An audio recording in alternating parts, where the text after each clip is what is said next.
राधे राधे दोस्तों, कैसे हो आप सब। आशा आप सभी अच्छे होंगे। तो काफ़ी दिनों बाद आज ब्लॉग में वापसी हुई है। बहुत दिन हो चुके हैं, ब्लॉग नहीं पहुंच पा रहे थे अब तक। और रीज़न क्या रहा वो आपको आगे ब्लॉग में पता चलेगा, या फिर मैं आपको फिर कभी बताऊंगी क्या रीज़न रहा। क्योंकि अचानक से ही कुछ घर में ऐसा हो गया था कि ब्लॉगिंग बंद हो गई थी। क्यों हो गई थी वो आपको आगे ब्लॉग में पता चलेगा। 3-4 दिन का गैप लिया, फिर अचानक से ही देखो कहाँ से बुलावा आ गया है। सभी की तैयारी हो गई थी। कहते हैं जब भगवान की कृपा होती है तो घर बैठे ही बुलावा आ जाता है। तो बस ऐसा ही कुछ समझो, मेरे साथ यही हुआ है। वरना तो कोई भी प्लान नहीं था कहीं भी जाने का। मतलब घर में ऐसा हो गया था कुछ कि मतलब जाने का तो दूर दूर तक प्लान नहीं था। लेकिन कहते हैं ना, जब बुलावा आता है तो आदमी हर हालत में, कोई भी हाल हो, घर के चला ही जाता है। और पहले सबसे पहले हम दीदी के घर गए थे शाम के समय। और उसके बाद पूरा परिवार एक साथ मिलकर निकल गया था। कहाँ जाएंगे वो आपको आगे ब्लॉग में पता चलेगा। रात के बज गए हैं पूरे 12। और गाड़ी वाले भैया को आना था 10 बजे, लेकिन हो जाता है, मशीनें कभी कभी ख़राब हो जाती है। तो गाड़ी में पंचर हो गया था, जिसकी वजह से इनको बहुत ज़्यादा समय लग गया। आते आते इनको 12 बज गए। और हम सभी रात के 12 बजे निकल पड़े हैं यात्रा के लिए। कहाँ जाएंगे, कौन सी यात्रा हम करने वाले हैं वो आपको आगे ब्लॉग में पता चलेगा। तो दोनों दीदी हैं और 2 गाड़ियाँ, एक आगे एक पीछे गाड़ियाँ है लगी हुई हैं, चल रही हैं। एक अपने घर की गाड़ी ली है और एक हमने रेंट, मतलब कि आप समझ सकते हो, किराए पर गाड़ी ली है। तो घर से निकल पड़े हैं सभी एक गाड़ी में, दीदी के साथ परी, उज्जवल, हम सभी। और एक गाड़ी में सभी लड़की हैं। तो चलो चलते हैं। और रास्ते का व्यू देखो, कितना प्यारा नज़ारा है रास्ते में। और मौसम भी बहुत ज़्यादा ठंडा हो रहा है। और यहाँ मैं ब्लॉगिंग कर रही थी तो प्रिया को नहीं पता था, जैसे कि मेरी बहन जी को नहीं मालूम था कि मैं ब्लॉगिंग कर रही थी। तो उन्होंने समझा मैं वैसे ही उनकी तरफ कैमरा घुमा रही थी। वो बस मजाक में ही ये सब मुझे दिखा रही थी। और 2 से 3 घंटे का सफ़र तय किया। उसके बाद सबको तो छोटी मोटी भूख लगने लगी थी, तो सबने यहाँ पर ली एक एक कप चाय और हल्के फुल्का जो नाश्ता था वो किया। रात का ही समय है, जबकि हम यहाँ पर सभी नाश्ता कर रहे हैं, क्योंकि घर सभी ने खाना जल्दी ही खा लिया था। क्योंकि हमको जाना था 10 बजे। पहले हमारी ट्रेन थी, रिजर्वेशन हुआ था, लेकिन वो कैंसिल हो गया सभी का। कहते हैं जब बाबा बुलाते हैं तो कोई ना कोई रास्ता निकाल ही देते हैं।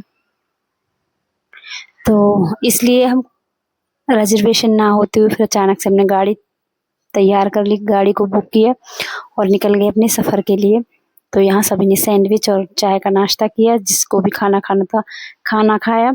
और यहाँ पूरी ही फैमिली है, दीदी की तो पूरी ही फैमिली गई थी।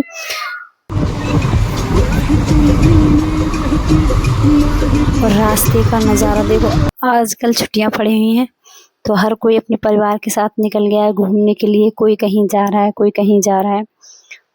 और जिसको जहाँ का बुलावा होता है वो वहाँ ही पहुँच जाता है। तो ये देखो रास्ते में हैं हम अभी।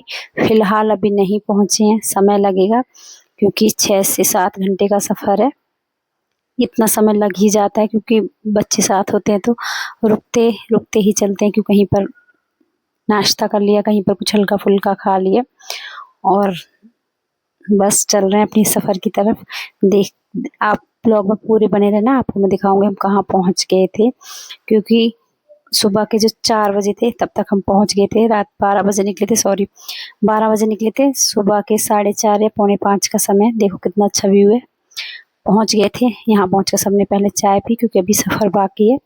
तो जैसे कि मैंने आपको बताया, बीच में रुकते रुकते सभी ने सफ़र को मतलब एंजॉय करते करते हम पहुँचे थे।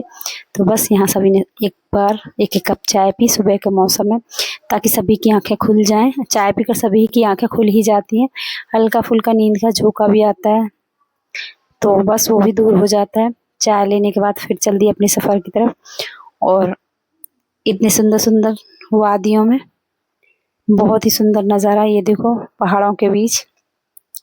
तो चलते हैं। यहाँ पहुँचने के बाद हमने अपनी टैक्सी को वहीं रोका। उसके बाद हमको पैदल की यात्रा करनी थी। और हम सभी लोग पहुँच गए थे देवभूमि उत्तराखंड।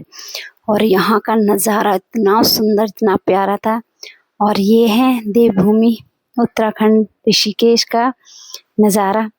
तो सबसे पहले ऋषिकेश पहुँचे थे। यहाँ पर हमने गंगा माँ के पास आकर देखा कि हमको कहाँ पर स्नान करना है, तो हमको मालूम चला कि हमको उस पार जाना है और हम जाएंगे राम झूला पर होते हुए। यहाँ पर बहुत सारा देखने के लिए बहुत कुछ है, वो आपको आगे ब्लॉग में देखने को मिलेगा। तो चल दिए थे सभी।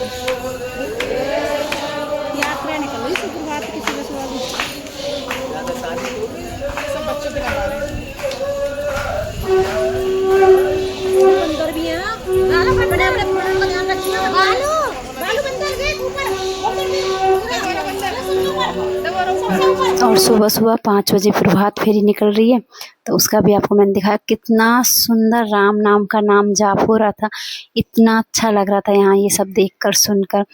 और चल दिए थे फिर हम राम झूला की तरफ, क्योंकि हमको उस पार जाना है।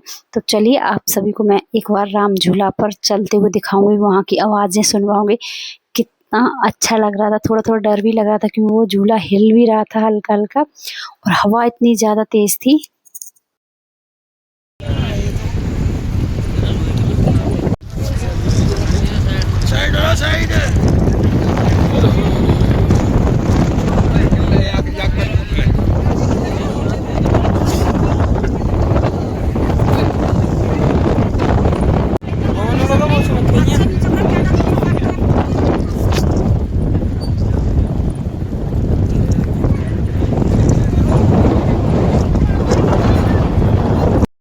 और हवा इतनी तेज़ थी पुल के ऊपर निकलते समय कि लग रहा था मतलब कोई भी चीज़ अगर हाथ से गिर जाए तो शायद गंगा माँ में ही समा जाए।